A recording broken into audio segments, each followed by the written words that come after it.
नमस्कार मेरे प्यारे छात्रों, कैसे हैं आप? आशा करता हूं स्वस्थ होगे, मस्त होगे। आज हम यहाँ पर क्लास 10th का जो मैथ्स है का चैप्टर नंबर 6 के एक्सरसाइज 6.2 का क्वेश्चन नंबर 4 यहाँ पर सॉल्व करेंगे। क्वेश्चन नंबर 4 क्या है? इन फिगर 6.19, ठीक है, अपने को फिगर दे रखा है 6.19। D parallel to A C, यहाँ पर दे रखा है अपने को क्या?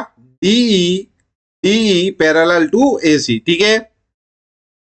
DF पैरेलल टू AE, ये DF है पैरेलल टू AE, ठीक है। Prove that PF upon FE is equal to BE upon EC, ये अपने को प्रूव करना है, ठीक है। बहुत ही आसान सा क्वेश्चन है, ध्यान दीजिएगा। सबसे पहले तो यहाँ पर एक चीज अपन यहाँ पर समझ लेते हैं कि हमारे पास कोई ट्रायंगल है। कौन सा ट्रायंगल है? एक तो BAC ट्रायंगल है और दूसरा ट्रायंगल हमारे पास बन रहा है बच्चों BAE, ठीक है। अभी जो BAC ट्रायंगल है, इसमें D जो है वो AC के पैरेलल है और ट्रायंगल BAE, ठीक है, इसमें जो DF है वो क्या है? AE के पैरेलल। ये इतनी चीजें अपनों को यहाँ पे समझ में आती हैं, ठीक है। चलिए अब अपन क्या करते हैं, इसको सॉल्व करते हैं। सबसे पहले तो अपन यहाँ पे लिख लेंगे अपन गिवन इन ट्रायंगल ABC, ठीक है, ABC DE parallel to AC, जो मैंने आपको यहां पर बताया था, है ना। इन ट्रायंगल BAE क्या है? DF पैरेलल टू AE, ये अपने को गिवन है, ठीक है। यहां पर अपन लिखते हैं अब इतना होने के बाद गिवन हो गया, उसके बाद टू प्रूव, ठीक है। अपने को क्या प्रूव करना है यहाँ पर? ये जो प्रूव करना है वो लिख देते हैं, ऐसा कैसा कॉपी कर देते हैं, ठीक है।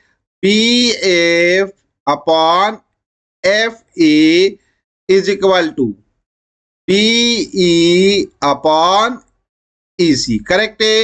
ये अपने को प्रूव करना है, ठीक है। उसके बाद अपन क्या करते हैं, हम यहाँ पे इसका प्रूफ देंगे, ठीक है। तो यहाँ पे मैं लिख देता हूं प्रूफ, ठीक है। अब प्रूफ में अपने को क्या करना है बच्चों, ध्यान दीजिए। सबसे पहले तो अपन क्या करेंगे, इन ट्रायंगल BAC, ठीक है, यहां लिखता हूं मैं इन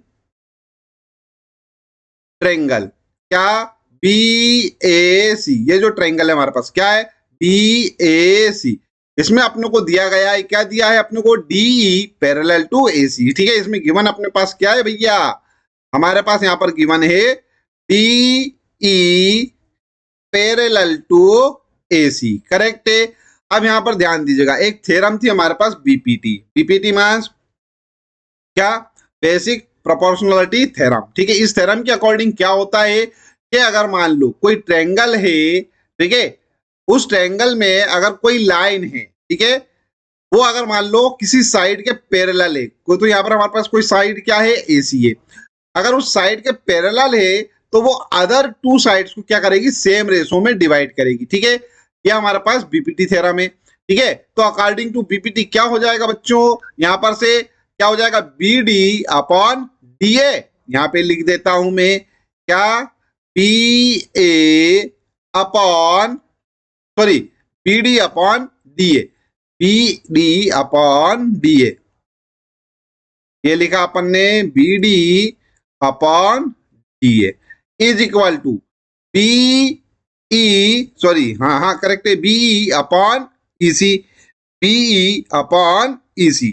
तो यहाँ पे लिख देते हैं अपन BE अपॉन EC, ठीक है। इसको अगर मान लो मैं क्या करूं, इक्वेशन नंबर 1 मान लेता हूं, ठीक है। अब ये जो हमने इसको सॉल्व किया है, ठीक है, ये कैसे आया है? BPT से। तो यहाँ पे लिख देता हूं मैं बाय BPT, ठीक है, करेक्ट है। अब यहाँ पर ध्यान दीजिएगा बच्चों, ये इतना अपन ने कर लिया है। कौन से ट्रायंगल में करा था अपन ने? BAC में। अब अपन क्या करते हैं, दूसरा ट्रायंगल ले लेते हैं। कौन सा? BAE। यहाँ पे मैं फिर लिखता हूं इन ट्रायंगल BAE, करेक्ट है, BAE। और इसमें यहाँ पर ध्यान दीजिएगा, इसमें क्या दे रखा है अपने को? DF जो है वो पैरेलल है किसके? AE के, ठीक है। यहाँ पर से अपन लिख लेते हैं क्या? DF पैरेलल टू AE, ये लिखा मैंने DF पैरेलल टू AE, ये अपने को गिवन है, करेक्ट है। तो फिर वापस से अपन यहाँ पे लिखेंगे क्या? यहाँ पर से ध्यान दीजिएगा, अब ट्रायंगल हमारे पास क्या बन रहा है, बी ए ई बन रहा है, तो क्या हो जाएगा भैया बीपीटी के अनुसार B D upon D A. यहां लिख देता हूं मैं क्या, बी डी, ठीक है, B D upon D A, D A correct है, इज इक्वल टू, बताओ मुझे, B F upon F E. यहां पे लिख देते हैं अपन B F upon F E, correct है। यहां पर से ध्यान दीजिएगा बच्चों, ये अपन अगर मान लो इसको सपोज इक्वेशन नंबर 2 मान लेते हैं, ठीक है, और यहां पर भी वही लिख देंगे क्या, by B P T, correct है, ठीक है। अब यहां पर देखो इक्वेशन नंबर 1 अपन जब देखते हैं तो उसमें आता है B D upon D A, B D upon D A, ये एलएचएस वाले पार्ट। एलएचएस वाले पार्ट क्या है, सेम हो रहे हैं, तो स्वाभाविक है आरएचएस वाले पार्ट भी क्या होना चाहिए, सेम होना चाहिए, करेक्ट है। तो एक काम करते हैं अपन, ये जो हमारे पास ये वाले जो पार्ट हैं कौन से, एलएचएस वाले पार्ट बराबर हैं, ठीक है, इक्वल है, तो आरएचएस वाले पार्ट भी बराबर होना चाहिए। तो यहाँ पे लिखते हैं अपन, ठीक है, from equation 1 and 2 we have, क्या है हमारे पास, ध्यान दीजिएगा, ठीक है, बी अपॉन ई सी, यहां लिखता हूं मैं B E upon E C is equal to, ठीक है, ध्यान दीजिएगा, B F upon F E, ये हो जाएगा हमारे पास क्या, B F upon F E, correct है। और देखो यही तो अपने को प्रूफ करना था, B F upon F E, B upon E सी,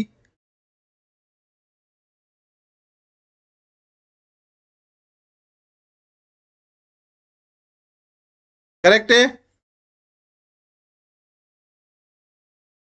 अरे भैया यही तो है, बी अपॉन ई सी, तो ये रहा B upon E C is equal to में क्या है, B F upon F E, B F upon F E, ठीक है।